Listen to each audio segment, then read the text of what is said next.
Hi hello నమస్తే నేను మీ శ్రావ్య. ప్రస్తుతం మనతో పాటు ఉన్నారు ప్రముఖ ఆస్ట్రాలజర్ వడ్డాద్రి రవికుమార్ గారు.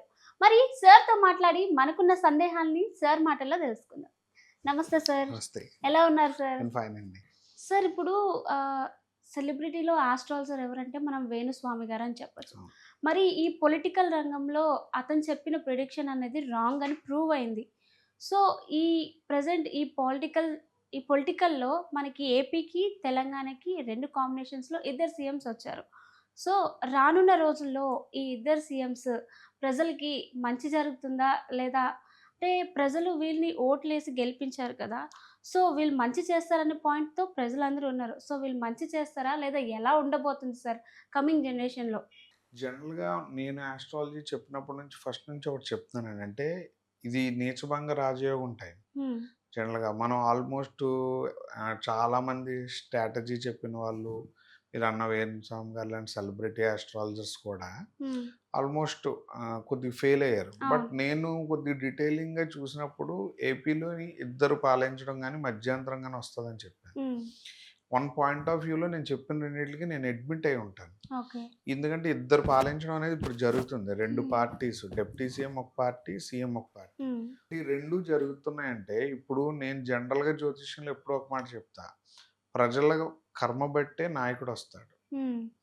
నాయకుల కర్మ బట్టి ప్రజలు రారు. ఓకే. హ్మ్. అంటే నాయకుడు రాజు అవ్వాలనేది ఆయన యోగంతో పని లేదు మనకి. ఇప్పుడు జనరల్‌గా జమిలీ ఎలక్షన్ 2027 వచ్చాయనుకోండి. హ్మ్. జనరల్‌గా ఏమవుతది మధ్యంతర ఎన్నికలు రావడం అనేది కన్ఫర్మ్ అయిపోయినట్టే. హ్మ్. ఆల్మోస్ట్ గ్యారంటీగా వస్తది. 1 ఇయర్ బిఫోర్ అయినా వచ్చిద్ది. హ్మ్. నేను అలాగే ప్రజల యొక్క జాతకం బట్టి నాయకులొస్తారని చెప్తాను. హ్మ్. అంతే తప్ప నాయకులకున్న అదృష్టం వలన ఆళ్ళు ప్రజల మీద పాలన చేయడం అనేది జరగదు. హ్మ్. ఎప్పటికీ లేదు కూడా అది శాస్త్రంలో కూడా. ఇప్పుడు జనరల్‌గా మనం గమనించినట్టయితే ఫండ్స్ అనేవి వస్తాయి తప్ప యుటిలైజేషన్ అవ్వదు హ్మ్. ప్రెజెంట్. హ్మ్. ఉన్న టైం అలాంటిది. అంటే ప్రజలకు మంచి జరుగుద్దా? చెడు జరుగుద్దా? అంటే ప్రజలకి ఏది అందుబాటు పూర్తిగా ఎళ్ళదు అని చెప్తా. హ్మ్. లేదు అందుబాటులోకి వచ్చినప్పుడు కూడా దానికి 10 రెట్లు నష్టపోతారు. హ్మ్. ప్రజల టైం అది. ఓకే. సెకండ్ వచ్చేసి ఈ పాలిటిక్స్‌లోని రాబోయే అంటే నెక్స్ట్ ఇయర్ నుంచి మార్చ్ నుంచి కూడా ప్రజల యొక్క జీవితం చాలా అంటే డిఫరెంట్ మోడల్‌లోకెళ్ళిపోద్ది. హ్మ్. అంటే లైక్ వాళ్ళ నీడ్స్ అనండి, వాళ్ళ ఎక్స్‌పెక్టేషన్స్, ఫైనాన్షియల్ కండిషన్ ఘోరంగా ఉంటది. హ్మ్. భారతదేశం మొత్తానికి వర్తిస్తదిది. హ్మ్. Only not for 2 states. ఎందుకంటే ఆ గ్రహస్థితి రాబోతుంది. అందులో కొన్ని ఏరియాస్ డెవలప్‌మెంట్ అవ్వడం వలన నష్టపోతాయి. కొన్ని ఏరియాస్‌కి డెవలప్‌మెంట్ మొదలవ్వడం వలన నష్టపోతాయి. హ్మ్. అందులో మనం గమనించినట్టయితే ఈవెన్ ఏపీ కూడా ఇప్పుడు డెవలప్‌మెంట్ స్టేజ్‌లో ఉన్నట్టే. అవును. ఇప్పుడు ఆ డెవలప్‌మెంట్ స్టేజ్ అనేది మనం గమనిస్తే గ్రహస్థితి రీత్యా ఇప్పుడు అన్నాం కదా! డెవలప్‌మెంట్, నాన్ డెవలప్‌మెంట్ విషయాలు మనం జాగ్రత్తగా చూడాల్సి ఉంటుంది. జనరల్‌గా ఇప్పుడు మనం అండర్ కన్‌స్ట్రక్షన్‌లో ఉండే ప్లేసెస్ వలన కొంత ఇబ్బంది పడతాం. కొంతేంటంటే ఫండ్స్ తెచ్చి కూడా యుటిలైజ్ చేయలేం. ఎందుకంటే ప్రజల యొక్క పరిస్థితి ఎలా ఉంటుందంటే, ఒకదానికి అనుకోని ఒకదానికి ఖర్చు పెట్టాల్సిన అవసరం గవర్నమెంట్‌కొస్తది. ఇప్పుడు జనరల్‌గా మనం ఇక్కడ చూసినట్టయితే ఇప్పుడు కూల్చేస్తున్న వాళ్ళందరికి కూడా మళ్ళీ అన్నీ రిటర్న్ చేయాల్సిన అవసరాలే ఉంటాయి. ఇలాంటప్పుడు కొద్దిగా మిస్‌యూటిలైజ్ అవుతది హ్మ్. ఫండ్. అలాగే ఇప్పుడు ఏపీ కూడా అండర్ కన్‌స్ట్రక్షన్ ఉంది. అలాగే మొన్న నేషనల్ వైస్ చూసుకున్నాం అనుకోండి. పబ్లిక్ బాగా ఇబ్బంది పడే విషయాలన్నీ కూడా హ్మ్. రేపు మార్చి నుంచి స్టార్ట్ అయిపోతాయి. హ్మ్. దానికి సంబంధించిన సిమ్టమ్స్ అన్నీ డిసెంబర్ 27 నుంచి స్టార్ట్. హ్మ్. అంటే లైఫ్‌లోని గానివ్వండి, చేంజెస్ వైస్ గానివ్వండి చాలా మెజారిటీ అనమాట. మెజారిటీ ఆఫ్ లాసెస్‌లోకి ప్రజలెళ్ళే టైం ఇది. హ్మ్. ప్రజలు ఎళ్ళడంతో పాటు ఆహ్, అంటే మనకేదైనా వచ్చే పథకం దగ్గర నుంచి పరిస్థితి, పథకం నుంచి పరిస్థితి చాలా ఇబ్బందికరంగా ఉంటది. హ్మ్. ఇప్పుడు మనం సర్వేస్ ఇవన్నీ కూడా దెబ్బతినడానికి కారణం అదే. ఇప్పుడు కొద్దిగా ఏంటంటే డిఫరెంట్ క్లైమేట్‌లో ప్రజలు ఉండడం. అది మనం ఆల్రెడీ చూస్తానే ఉన్నాం. అప్‌కమింగ్ పొలిటికల్ కెరియర్ ఎవరైతే ఇప్పుడున్నారో వాళ్ళందరిలో కూడా చాలా మేజర్ మార్పులొస్తాయి. సార్ మరి మనం ఎలాంటి మార్పులు చూడొచ్చు సార్? అంటే నెక్స్ట్ ఎవరొస్తారు సార్ మనకి? జనరల్‌గా ఇప్పుడు రాబోయే గ్రహస్థితి ఏంటంటేనండి, ఆడవాళ్ళు నాయకులయ్యే టైం. లేడీస్ ఎవరైనా సీఎమ్స్ అయ్యే టైం లాంటిదిప్పుడు. అది ఇప్పుడు జరుగుతదా? ఫర్దర్‌గా వచ్చే ట్రాన్సిట్‌లో గానివ్వండి, ఫ్యూచర్‌లో జరిగే ఈవెంట్స్ మీద ఆధారపడడం అంటారు. ఇప్పుడు మెజారిటీగా తీసుకున్నాం అనుకోండి, ఇక్కడ నేను మామూలుగా ఒక యాస్ట్రాలజర్‌గా నా ఎస్టిమేషన్ ఇది. హ్మ్.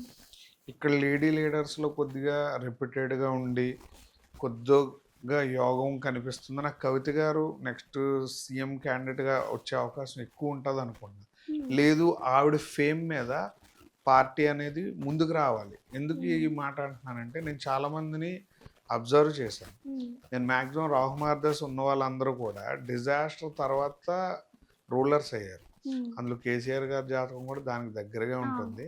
ఆవిడది ఆల్మోస్ట్ రాహు మహర్దశ. హ్మ్. నాకు ఉన్న ఐడియా మీద ఆవిడది రాహు మహర్దశ.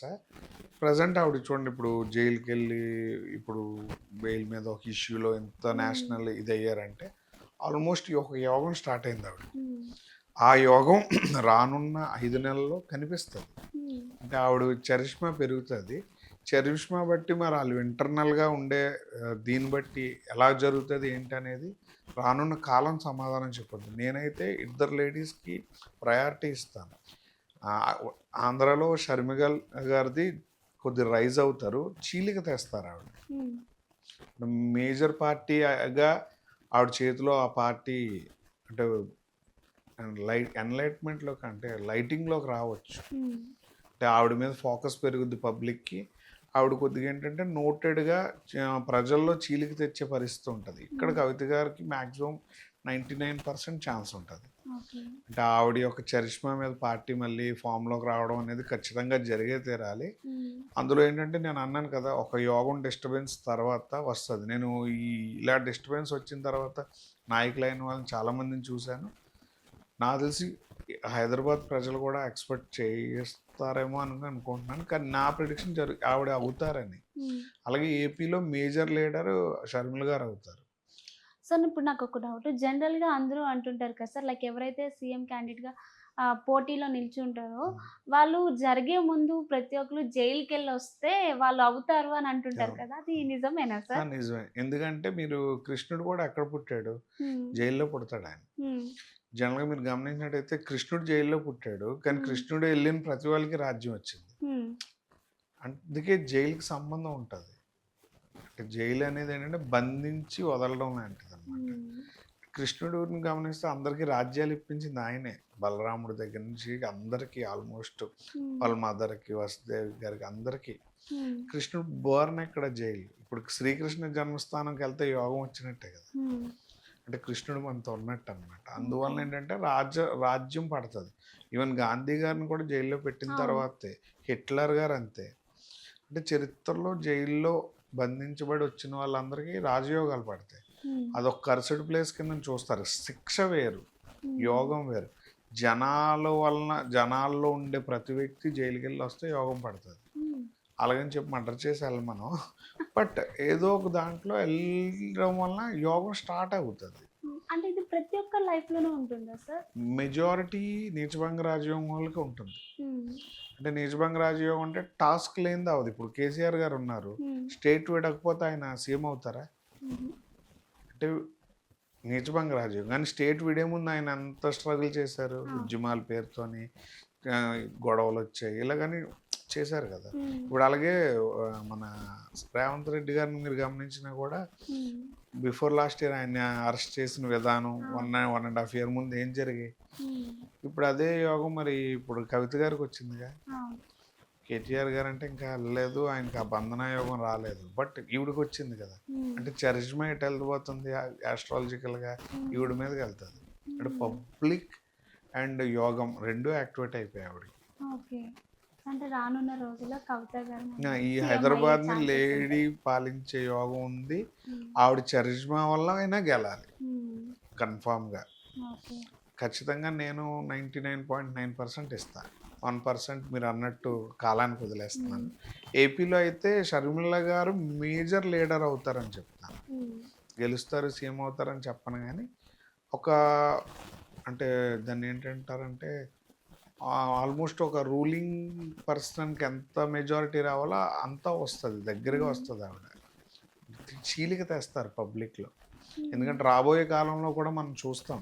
సెంట్రల్‌లో కూడా లేడీస్ వచ్చే టైం. హ్మ్. హ్మ్. చూద్దాం మరి మీ ప్రిడిక్షన్ రైట్ అవుద్దో, రాంగ్ అవుతుందో మరి అప్పటి వరకు చూడాల్సిందే సార్. బట్ ప్రెజెంట్ అయితే చాలా చెప్పారు. Thank you so much.